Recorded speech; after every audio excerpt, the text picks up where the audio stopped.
Halo semua. Nah, sekarang tadi saya sudah bikin video. Silahkan cek di video saya yang sebelumnya tentang tas Saumur 30 ya, yang ukuran 30 yang baru balik dari toko LV untuk direpair. Sekarang saya akan melakukan review dari tas ini. Saya belum pernah punya tas ini. Ini tas Saumur pertama saya. Jadi kita sama-sama belajar ya, seperti apa tas ini, bisa untuk apa saja begitu. Oke, kita buka. Nah, ini bentuk tasnya. Nih. Jadi tas Saumur ini yang ukuran 30. Kalau tidak salah itu ada tiga ukuran. Jadi ini yang mereka nyebutnya MM ya. Kemudian ada yang lebih besar lagi, yang 35, dan ada yang 42. Jadi Saumur 35 dan Saumur 42 itu besar sekali. Itu cocoknya untuk untuk weekend bag. Kalau yang ini kan untuk sehari-hari ya, crossbody sehari-hari bisa. Jadi tas ini bentuknya sebentar dulu. Tas ini dinamakan Saumur itu dari diambil dari salah satu mungkin kota atau daerah. Kalau nggak salah itu Gabriel Channel ya, itu lahir di sana. Jadi di kota Saumur itu terkenal sebagai kota yang banyak kuda-kudanya begitu. Jadi makanya bentuk tasnya pun itu sebenarnya kayak pelana kuda. Saya buka dulu bekalnya, gaspernya. Saya buka ya. Nih, tasnya sendiri tuh berbentuk seperti pelana kuda, dibuat seperti pelana kuda seperti ini bentuk satunya ya. Jadi ada bagian kanan dan bagian kiri kayak ditaruh di atas kuda begitu, tapi karena dia sebagai tas, dia akan menjadi bagian depan dan bagian belakang yang bisa dipakai, mau yang ini yang di depan atau yang ini sama aja, cuma nanti beda di huruf monogram LV-nya. Kalau ini kan dia ke atas nih, kan ke atas ya, LV begitu. Nah, tapi kalau yang ini dia jadinya kebalik, ini yang bagian belakangnya, karena bagian covernya itu dia satu material, satu piece ya. Nih, seperti terlihat ya, apa namanya itu, satu piece yang bagian penutup bagian depannya. Bagian depan dari tas itu satu piece. Karena dia satu piece, ketika kita buat tasnya seperti ini akan ada monogram yang terbalik. Ini bagian belakangnya, bagian belakang dari tas. Dan ini itu untuk membedakan sih. Ini bagian depan dari tasnya. Bisa dilihat monogramnya tidak terbalik lagi. Nah, buckle di sampingnya atau gaspernya ini ada 3 pilihan. Ada 3 lubang di sini, ada 3 pilihan yang bisa diganti-ganti. Ini penting sekali karena kalau misalnya tasnya itu kepenuhan dan ingin diperbesar begitu ruangannya di dalam, kita cukup mengganti bagian ini, gaspernya. Di sisi kanan dan kiri ada masing-masing gaspernya.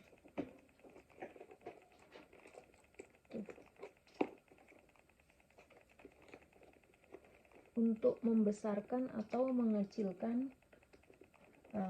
area sini. Nih, tasnya ini bagian sininya. Jadi dia akan memberi efek, jadi kayak tasnya itu bisa menjadi lebih luas lagi.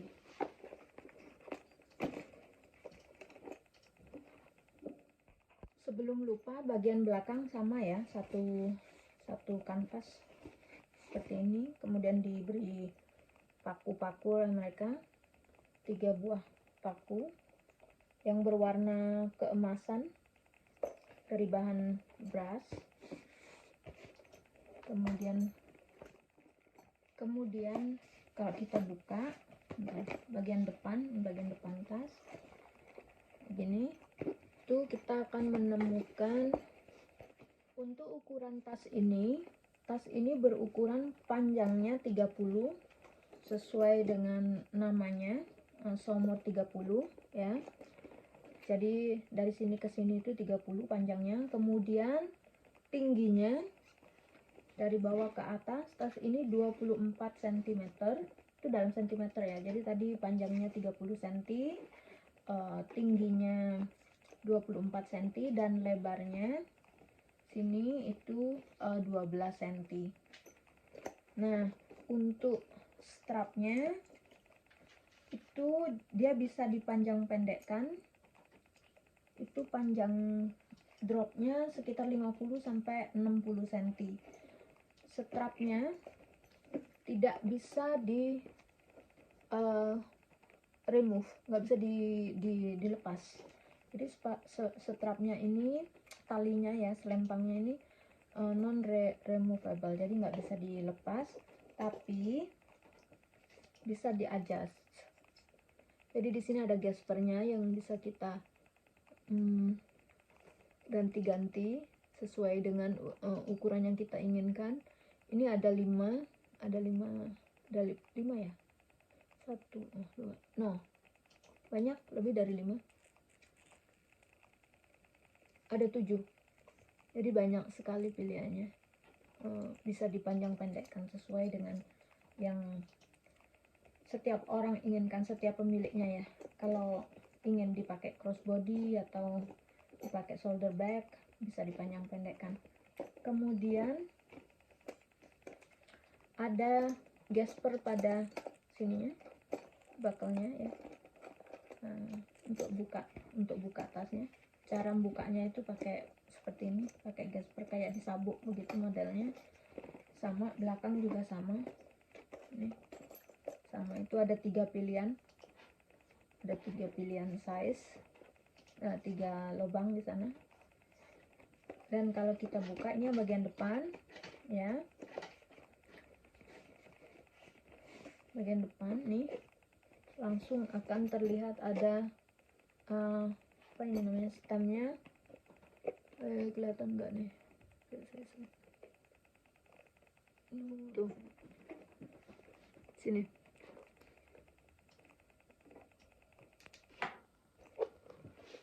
Itu tulisannya Louis Vuitton Paris. Jadi ini made in Paris. In France, sorry. Oke. Sekarang kita lihat dalamnya. Interiornya sendiri berwarna coklat. Ini dari kain biasa, bukan yang fiber ya. Coklat, sulit banget ya. Tuh, bersih dalamnya, nggak ada pouch, apa itu namanya, kayak bagian dalam yang sebelah sini ya, yang bagian depan begitu. Bentar. Oh, pada bagian depannya, yang pada bagian depan yang ini, kalau kita buka itu ada di sana tempat date code-nya. Jadi kodenya ada di dalam sana. Tuh kelihatan kan? Nah, jadi ini bentar. MB1919. Ini tas dibuat di Prancis bulan November tahun 99. 2000, kok 2000? Enggak, 99 bener. Tahun 99. Jadi udah berapa tahun? Itu udah, sekarang 2001. 22 ya? 22, hampir 22 tahun ya, sekitar 22 tahun. Sekitar 22 tahun. Kanvasnya masih sebagus ini. Sayang banget kan. Sekarang bagian belakang, kalau kita buka, ya ini yang bagian belakangnya. Nah, kalau yang bagian belakang ini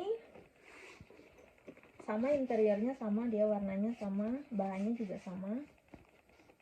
dari cotton, tapi di dalamnya dia ada bagian yang kecil lagi, ada pouch bagian kecil yang mungkin cukup lebar ya, cukup luas. Kalau ini akan saya gunakan untuk tempat HP, kunci gitu kali ya, karena dia cukup lebar. Tuh kelihatan tuh ya.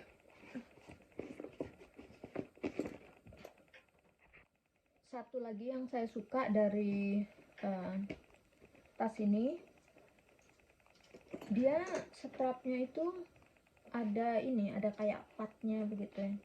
Jadi ada patnya yang agak lebar begini, dan di dalamnya itu ada stemnya lagi di dalamnya sana yang tertulis, nggak tahu kelihatan atau enggak, tapi itu ada tulisannya di situ, Louis Vuitton Paris ya, sana dalam sana. Entah kenapa ditaruh di sana, soalnya dia akan tertutup juga. Ini bagusnya kalau kita pakai nggak sakit di pundak, soalnya kan tas ini didesain memang untuk isi banyak ya, isinya bisa banyak sekali karena dia kan dua kompartemen begitu. Jadi mungkin biar nggak sakit pundaknya ya, dengan berpikiran biar yang pakai pundaknya nggak sakit, jadi dipasanglah ini, diberi bagian yang pat seperti ini untuk bagian pundaknya. Itu yang saya suka dari tas ini. Nah, seperti yang saya bilang, tas ini saya bilang ya di video sebelumnya, tas ini sudah tidak diproduksi lagi.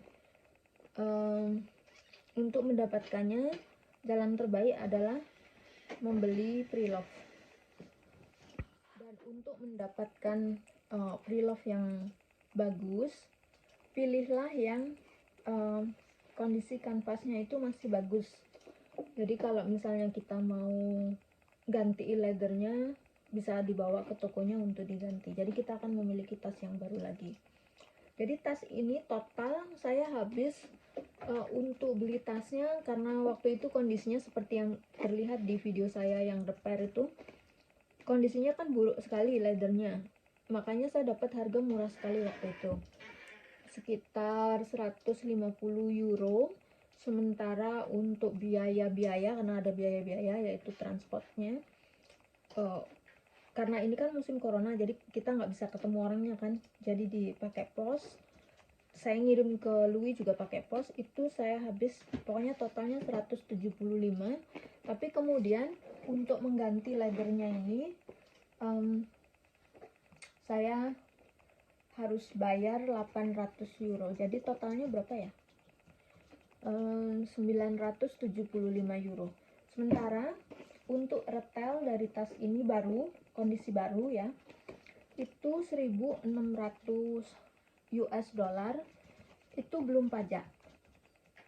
Untuk harga euronya saya kurang tahu persisnya, soalnya kan harganya beda-beda setiap negara. Waktu saya research, yang euronya saya belum dapat. Waktu kemarin mereka terakhir bikin itu, terakhir sebelum mereka nggak bikin lagi, belum di discontinue, saya nggak tahu harganya berapa. Kalau nggak salah teman saya bilang itu harganya sekitar 1003 ya, 1002 1003 begitu. Jadi tetap saja saya untung ya, karena total biayanya nggak sampai 1000 ya kan, dan saya dapat tas yang bagus baru dengan kanvas yang dari 23 tahun yang lalu. Seperti yang kita ketahui, kanvas yang dibuat sebelum tahun 2000 berapa, 2005 2006 itu kan berbeda kanvasnya, dia kan lebih baik ya. Ini kan kanvasnya termasuk vintage. Kanvas yang vintage itu kan tebelnya beda dengan kanvas yang sekarang. Ini aja tadi saya sempat check-in dengan tas saya yang lain, apa itu Neverfull yang baru saya beli tahun lalu, itu beda banget, kanvasnya beda. Jadi memang yang vintage itu lebih baik. Jadi dengan uang kurang dari 1000 euro, 975 total semuanya, saya mendapatkan tas umur 30, ukuran 30 dengan kondisi leather yang baru, headwearnya ini yang kayak begini-begini ini juga baru, tapi dengan quality dari kanvas yang masih sangat bagus, yang mungkin yang lebih baik daripada kanvas yang sekarang. Jadi saya merasa sangat beruntung sekali dengan tas ini. Tas ini akan saya gunakan sebagai crossbody. Maaf ya, saya nggak bikin mod shot, lagi males. Jadi ini akan saya gunakan crossbody atau shoulder. Kayaknya kalau shoulder bakalan kegedean, kepanjangan. Kalau crossbody cocok deh.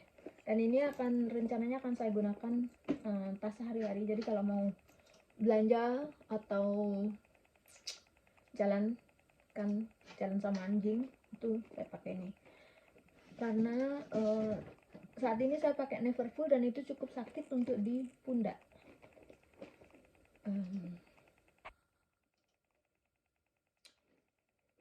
Baiklah teman-teman, terima kasih sudah menonton video ini. Kalau kalian suka, silahkan like, comment, and subscribe.